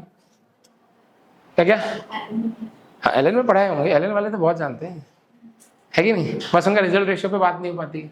आगे बढ़ेंगे? अरे आगे बढ़ेंगे, बहुत बढ़िया।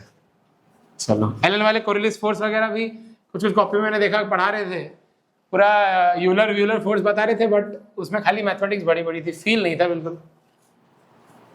एडवांस वालों को क्या फायदा है? क्वेश्चन तो आते हैं एकदम अच्छे एडवांस में, बच्चे लोग पागल हो जाते हैं, कोरिलेस फोर्स सुनते हैं कि सर हमें पता नहीं। पता है कि नहीं? सूडो फोर्स 3 प्रकार के होते हैं, सेंट्रीफ्यूगल, कोरियोलिस एंड यूलर। ये ऑयलर बोलते हैं कभी कोई उसको, क्योंकि जिस साइंटिस्ट ने डिस्कवर किया था वो था ऑयलर कॉची, तो वो दोनों ने मिलकर डिस्कवर किया था। छोड़ दीजिए बकवास, आगे बढ़ रहे हो। तो ये क्लियर हुआ आपका? बोलिए। अब आ रहे हैं बहुत इंपॉर्टेंट हिस्से पे, शिफ्ट फ्रॉम अ स्लैब। क्या पे? Shift from a slab. ये खुद में एक पूरा एक फॉर्मेट है। This is also one of the format of refraction. बहुत आसान फॉर्मेट, मैं आपको बोलता हूँ 90% क्वेश्चन जेईई मेंस में यहाँ से आते हैं। 90% क्वेश्चन जेईई मेंस में इस हिस्से से आते हैं, याद रखें आप इस चीज को। मैं सिंपल तरीका लॉजिक बताऊंगा, जैसे मैंने आपको बताया कि जहां पे रेज आए वो है आपका μ1/μ2 कर देना, डीटा सेम यहाँ पे आप अप्लाई करेंगे, कुछ दिमाग लगाना नहीं। Put the formula, get the answer, यहाँ पे भी सेम तरीके से, बट पहले मैं आपको डेरिवेशन दिखाऊंगा। So this is shift from the slab, shift from the slab. देख ध्यान से, मान लीजिए कोई स्लैब है, ये क्या है? स्लैब है। इधर कोई ऑब्जेक्ट रखा हुआ है, क्या रखा हुआ है? ऑब्जेक्ट रखा हुआ है कि नहीं? अच्छा, ये मान ले है तेरा म्यू ऑफ सराउंडिंग, क्या है? और ये है तुम्हारा म्यू ऑफ स्लैब, यहां पे भी है तुम्हारा म्यू ऑफ सराउंडिंग, है कि नहीं? अच्छा, ये थिकनेस है तेरा टी, क्या है थिकनेस? टी। इनिशियली ऑब्जेक्ट मान लो कुछ दूरी पे रहा होगा, यस और नो? देख लेते हैं क्या क्या रिप्रेजेंटेशन यूज किया गया है, उसी को यूज कर लेंगे। एक्स ही यूज किया गया है, चलो कोई नहीं। फिर तो देखो यहाँ पे एक्स है, ठीक है? आप बुक में पढ़ेंगे तो आपको आसानी होगी, उसी हिसाब से बता रहे हैं। तो ये एक्स हो गया, ठीक है? पहली चीज, ये एक सरफेस है और ये एक सरफेस है, यहाँ पे 2 सरफेस है। कितने सरफेस? तो कितनी बार रिफ्रैक्शन होगा? मतलब यहाँ पे 2 इंटरफेस है, क्या है? एयर और मीडियम, फिर मीडियम एंड एयर, तो 2 इंटरफेस है पक्का सर। तो कितनी बार रिफ्रैक्शन होगा? बहुत बढ़िया। अब चल देख, इसको ऐसे कर देते थोड़ा सा, है ना? अब बताइए मुझे, आप नॉर्मल तरीके से, रे यहां से यहां जाएगी पहले, फिर ही यहां से वहां जाएगी। बहुत बढ़िया सर। तो यहां से यहां जा रही है, तो बता दीजिए इमेज कहां बनेगा? इस सरफेस की वजह से। जहां जाए काम की रेज, वो किधर जा रही है? यहाँ पे जा रही है। तो ऊपर क्या आएगा आपका? Mu of slab. क्या आएगा? नहीं समझ में आ रही है? डिवाइडेड बाय जहां से रे आ रही है mu of surrounding, equal to कितना होगा बताइए? डी डैश, जो आपको निकालना था, डिवाइडेड बाय जहां पे रखा हुआ है एक्स। तो डी डैश बताओ कितना होगा इस सरफेस के लिए? ये हो जाएगा x into mu of slab bye mu of surrounding. बोल हाँ कि ना? तो अब ये बंदा कहां लगेगा? यहां पे, है कि नहीं? और ये कितना हो चुका है? अब इधर हो चुका है, बोलिए। तो ये आपका x into mu of slab bye mu of surrounding, yes और नो? बोलेंगे? तो इस सरफेस की वजह से रिफ्रैक्शन हुआ, तो ये यहां इमेज बना, इसी को मैं ओ डैश भी बोल देता हूं। क्या बोल देता हूं? ओ डैश भी बोल देता हूं, कोई प्रॉब्लम नहीं है। Now this will act as a object for this surface. बोलो बात समझ में आ रही है कि नहीं आ रही है? बोलिए, आ रही है बात समझ में कि नहीं आ रही है सर? आ रही है सर। तो यहां पे है अब ऑब्जेक्ट, ये ऑब्जेक्ट अब किसके लिए ऑब्जेक्ट बन चुका है? इस वाले सरफेस के लिए। भाई साहब इस वाले सरफेस के लिए तो इस ऑब्जेक्ट ने अपना इमेज बना ही लिया ना। अब इस वाला सरफेस भी तो है, लेकिन इस वाले सरफेस के लिए रे कहां से कहां जा रही है? यहां से यहां। रे कहां से कहां जा रही है? यहां से यहां। ये मत समझना कि इसका ऑब्जेक्ट ये काम कर रहा है तो रे यहां से ऐसे घुस के जा रही है, नहीं वो बात नहीं है। पहला रे ऑलरेडी यहां से यहां चला गया, अब दूसरा रिफ्रैक्शन जो होगा वो यहां से यहां के लिए होगा। नहीं आ रही बात समझ? तो यहां से यहां के लिए जो होगा तो अब हम लोग जब फॉर्मूला पुट करेंगे तो जहां जाए काम की रेस पहले कहां जा रही है, म्यू ऑफ सराउंडिंग में, तो जा रही है म्यू ऑफ सराउंडिंग में।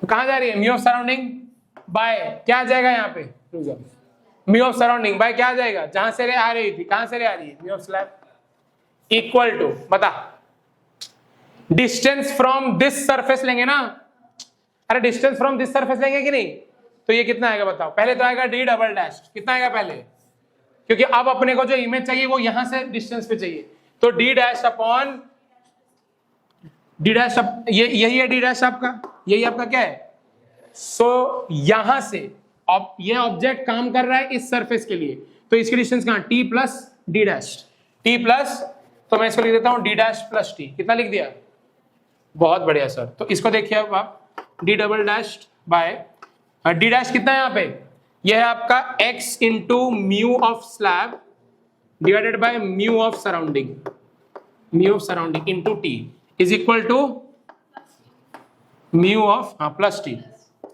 Mu of surrounding by mu of slab, yes और नो, बोलिए। अब देख डी डबल डैश देख यहां से, इसको जब मल्टीप्लाई करेगा तो ये दोनों टर्म और ये दोनों टर्म एक दूसरे को कैंसिल आउट कर देंगे, तो ये बचेगा x plus mu of surrounding by mu of slab plus T, sorry into T, into yes और नो, बोलिए क्लैरिटी है या नहीं है।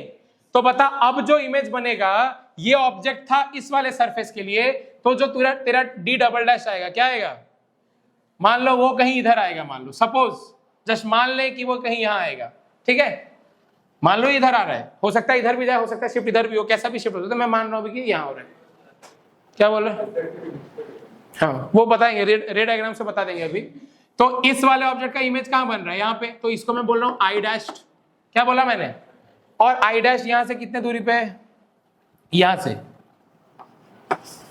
डी डबल डैश कितना दूरी पे, बोलिए, बहुत बढ़िया। तो ये है सर आपका x plus mu of surrounding into T bye mu of slab, हाँ या ना, सही है, पक्का सही है, क्लियर है सबको यहां तक। अब बताओ ऑब्जेक्ट थी यहां पे, फाइनली बनी कहां, ऑब्जेक्ट थी यहां पे, बनी कहां, आई डैश, तो यहां से यहां ये शिफ्ट हो गई, तो इसको हम इसका क्या बोलेंगे, इसको हम यहां से इसका क्या बोलेंगे, शिफ्ट, बहुत बढ़िया सर। तो अब आप बताइए मुझे शिफ्ट कितना हो सकता है यहां से, ये पूरा आपको पता है, माइनस टी प्लस एक्स कर दोगे तो भी आ जाएगा, नहीं आ जाएगा, ये पूरा कितना दिया है आपको, बहुत बढ़िया। तो देख ध्यान से यहाँ पे इस पूरे चित्र में तुम्हें दिख रहा होगा दैट शिफ्ट, क्या बोल रहा हूं, shift is equal to this minus this, yes और नो, तो देख यह आ जाएगा D double dash minus X plus T, नहीं आ रहा है बात समझ में, बोलिए, ठीक है, ओके। तो डी डबल डैश कितने हो जाएगा बताइए, अच्छा यहां पे एक प्लस एक्स है और यहां पे एक माइनस एक्स है, कैंसिल हो जाएंगे, हो जाएंगे कि नहीं, तो यहां पे क्या रह जाएगा बताइए, रह जाएगा T plus mu of surrounding by mu of slab into T, है कि नहीं, बोलो, माइनस, चलो माइनस कितना हुआ ये, तो अब देख T1 minus mu of surrounding by mu of slab, सुना है तूने कि नहीं, कुछ लोगों ने जरूर सुना होगा ये फॉर्मूला, बोलिए, डिराइव हो गया, क्लैरिटी है तुमको कि कुछ नहीं आ रहा है सर, बोलिए, देख ध्यान से, अब रे इधर गई होगी, ध्यान से देख, रे इधर गई होगी, ओके सर बहुत बढ़िया, कहां से आती हुई लगी होगी, इस वाले सरफेस को ये यहां से आती हुई लगी होगी, कहां से, यहां से, ऑब्जेक्ट से गई, रिफ्रैक्ट हुई, इस वाले सरफेस को कहां से आती हुई लगी, पहले वाले इमेज से, है कि नहीं, और फिर से रिफ्रैक्शन हुआ, फिर से क्या हुआ, रिफ्रैक्शन हुआ, तो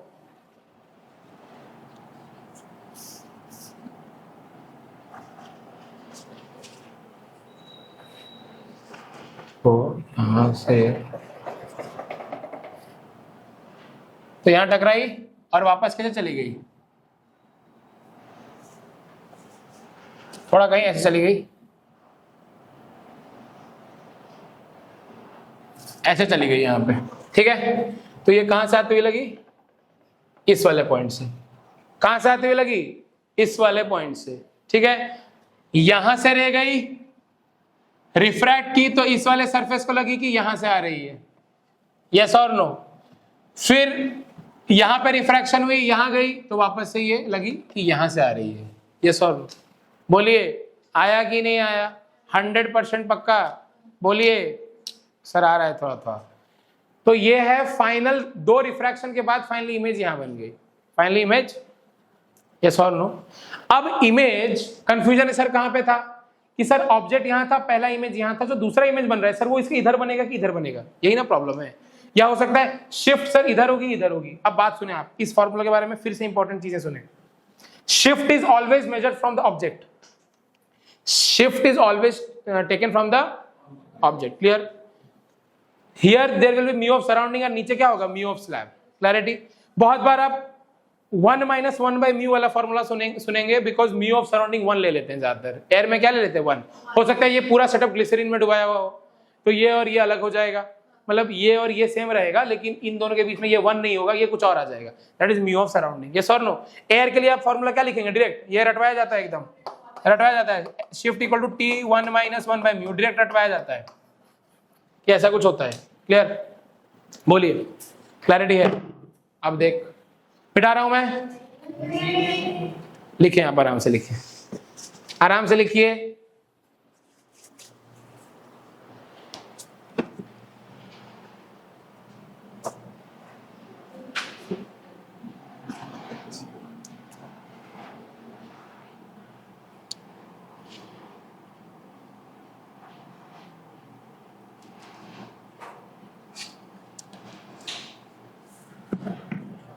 बोलो कहाँ पे, यहाँ पे ये निकालना है तेरे को, शिफ्ट है ना। तो ये शिफ्ट अगर तुझे निकालनी है तो तू इस शिफ्ट को कैसे निकालोगे, ये पूरा D dash minus X plus T, तो ये आ जाएगा।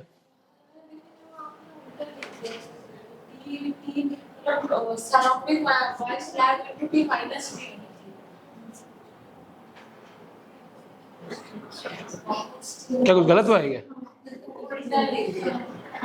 कहाँ पे, यहाँ पे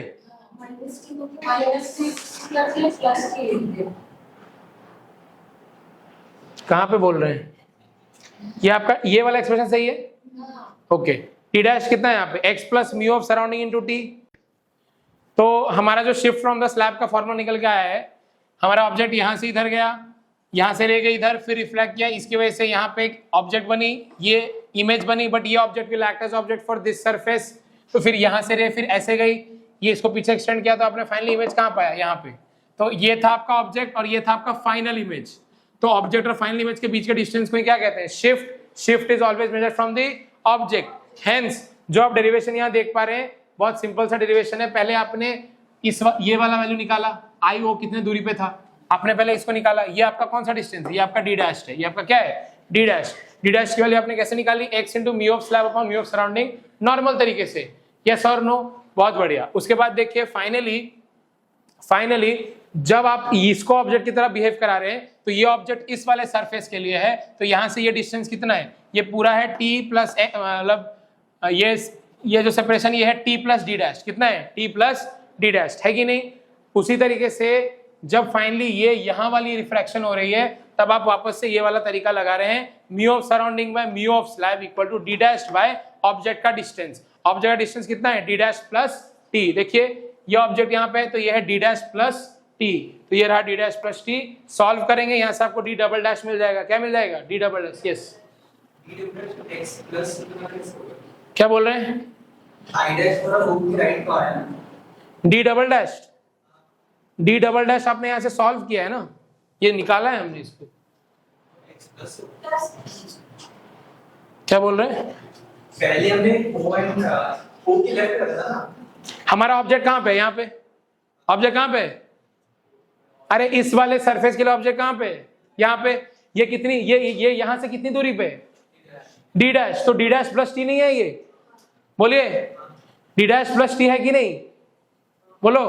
तो यहाँ पे वही तो लगाया, यहाँ पे हमने क्या रखा है, डी डैश प्लस टी तो रखा है, और D dash plus T, D dash में क्या लिखा है, इतना लिखा है कि नहीं, बोलिए। अब इन दोनों को मल्टीप्लाई कीजिए, आप इसको पूरा मल्टीप्लाई कीजिए इस टर्म के साथ, तो ये क्या आ जाएगा, ये टर्म और ये टर्म करके कैंसिल होकर एक्स आ जाएगा, प्लस ये टर्म इंटू टी, प्लस ही ना रहेगा बीच में, अरे रहेगा कि नहीं रहेगा, बोलिए।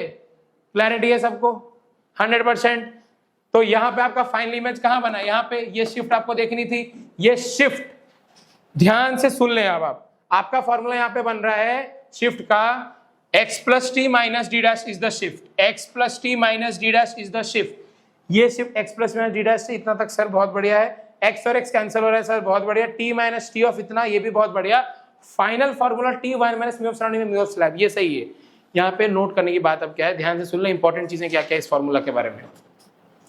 Shift is always measured from the object, shift is always measured from the object. दूसरा, ऊपर रखे म्यू ऑफ सराउंडिंग, नीचे रखे म्यू ऑफ स्लैब।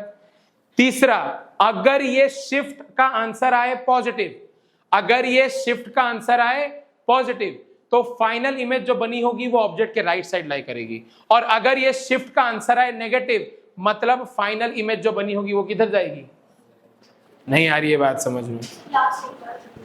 अगर शिफ्ट का आंसर आया पॉजिटिव तो ऑब्जेक्ट मूव करेगी राइट साइड, मतलब फाइनल इमेज होगी right side of object, and अगर शिफ्ट होगी नेगेटिव तो फाइनल इमेज होगी left of object, left of object. Clarity है?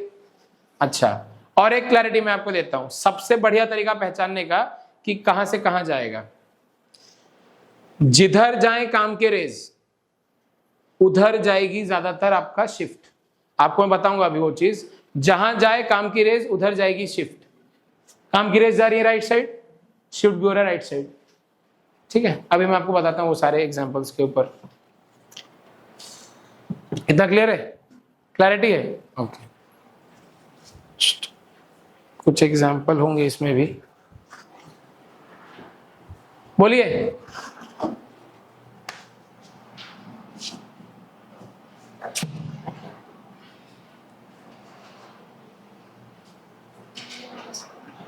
कुछ एग्जाम्पल हमारे पास हैं अच्छे वाले। 5 मिनट की क्लास है और बस।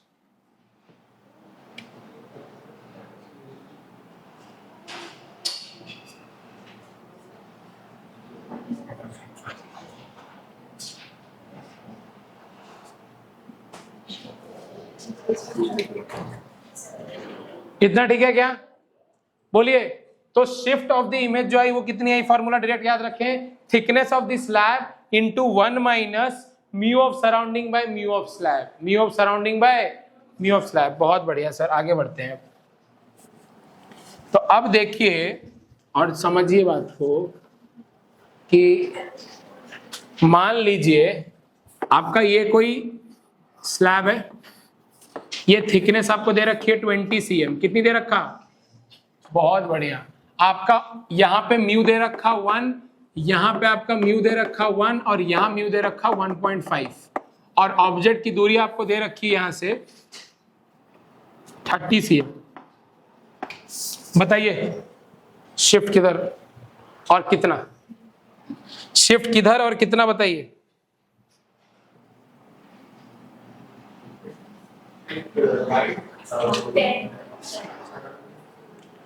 तो शिफ्ट का फॉर्मूला बोलिए, सब लोग बोलेंगे शिफ्ट का फॉर्मूला। ऑब्जेक्ट तो यहां रखा हुआ है, तो ये आपका आ जाए कितना, फॉर्मूला क्या है बताइए, mu of surrounding by mu of slab, है कि नहीं। चलो थिकनेस बताइए 21, म्यू ऑफ सराउंडिंग बताइए 1, स्लैब का बताइए 3/2, कितना, तो 1 minus 2/3 is how much, 1 minus 2/3 1/3, तो 20/3। यस और नो, यस और नो, पक्का। तो ऑब्जेक्ट यहां अब नहीं होके कहां होगा, इमेज फाइनली कहां होगा, अब फाइनल इमेज कहां होगा, यहाँ पे। और ये कितना शिफ्ट हुआ होगा यहाँ से यहाँ, 20/, क्लियर 100%। कुछ बोले क्या, 30 माइनस कैसे बोलेंगे? नहीं तो बेटा यही है, वो माइनस करने के बाद वाला फाइनल आंसर है ना ये। क्लियर है सबको? बोल। ठीक है, और देख रहे हैं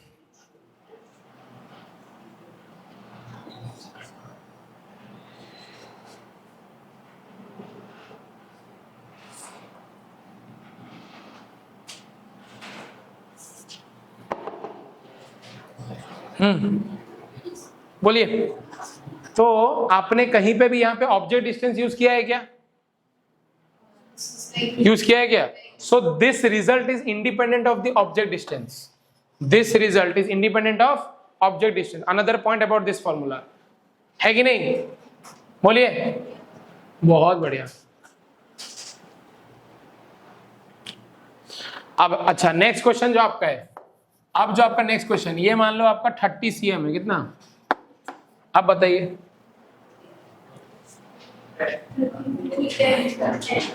और अभी के लिए आपका सराउंडिंग जो है ना वो आपका 2 है और ये 2 है।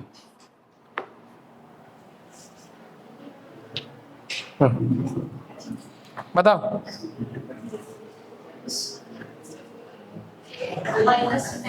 कितना आ रहा है? अरे कितना आ रहा है सर? ये आपका क्वेश्चन है ना, तो ये डिस्टेंस की जरूरत है क्या? तो इसको भी हटा देते हैं। आप क्वेश्चन आपका बस इतना है, तो चलो शिफ्ट का फॉर्मूला लिखते हैं T1 माइनस 1/μ। ये 1 तो नहीं सर, ये म्यू ऑफ सराउंडिंग ले लो और ये म्यू ऑफ स्लैब ले लो, राइट? बहुत बढ़िया। T कितना है बोल? 30। 1 माइनस म्यू ऑफ सराउंडिंग कितना है बोल? 2, और ये कितना है? 3/2। तो ये 4/3 हो गया। 1 minus 4/3 is -1/3। So 30 into -1/3 answer आया -10। क्या आया? मतलब शिफ्ट किधर हुई, मतलब फाइनली इमेज कहां बना? क्लैरिटी बोलेंगे सब लोग? बहुत बढ़िया सर। अब सेम क्वेश्चन है आपका, और आपका अब जो है क्वेश्चन सेम है, बस यहाँ पे 1 है और ये भी 1 है, और ये 30 cm है। इस केस में बताइए जल्दी से। अब शिफ्ट कितना आएगा? +10।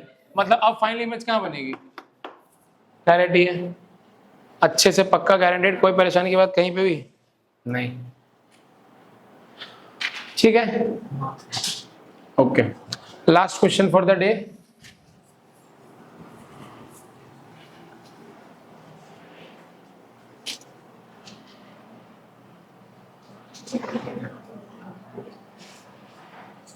देख ध्यान से,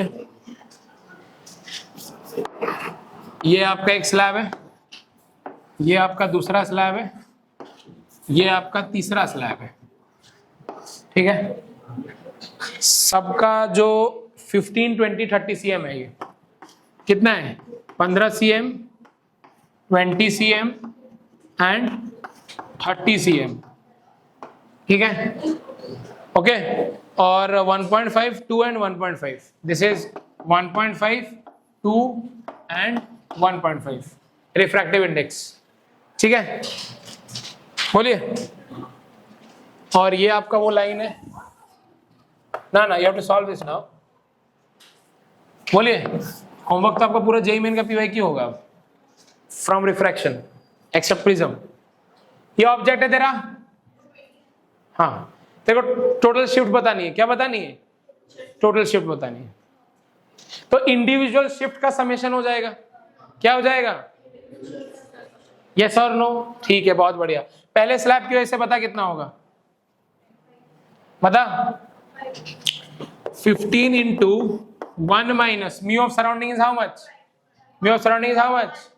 1। 1 बाई दिस हाउ मच? पक्का? तो कितना हुआ shift? 1 minus 2/3 is how much? And 15 into 1/3। तो शिफ्ट क्या हुआ? पहले की वजह से शिफ्ट क्या हुआ? 5। दूसरी की वजह से वापस आ जाओ, 10 आ रहा है तो, और तीसरी की वजह से 10। टोटल शिफ्ट कितना आया? 10 + 10 + 5 कितना आया? 25। पक्का 100%। अब सब लोग ध्यान देंगे यहाँ पे, ये डिस्टेंस तूने यूज किया क्या? कहीं पे भी यूज किया? सो दिस, ये वाला डिस्टेंस, ये वाला और ये वाला रिजल्ट डिस्टेंस चाहिए था क्या? नहीं। सो इंडिपेंडेंट है डिस्टेंस के भी। मतलब अगर यही वाला क्वेश्चन, ध्यान दे और ध्यान सुने, आप ध्यान से सुने, इतना तक सही है? कर लिया ना ये वाला? अब यही वाला क्वेश्चन आप सोचिए, अगर आपको ऐसे दे दिया जाए,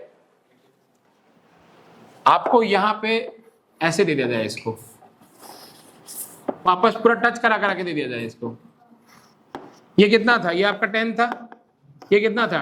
20 था, ये कितना था? टच करके भी दे दूंगा तो आंसर तो वही रहेगा। लेकिन लगता लोगों को यह है कि इस वाले के लिए जो म्यू ऑफ सराउंडिंग लेना है वो ये लेना है। गलत।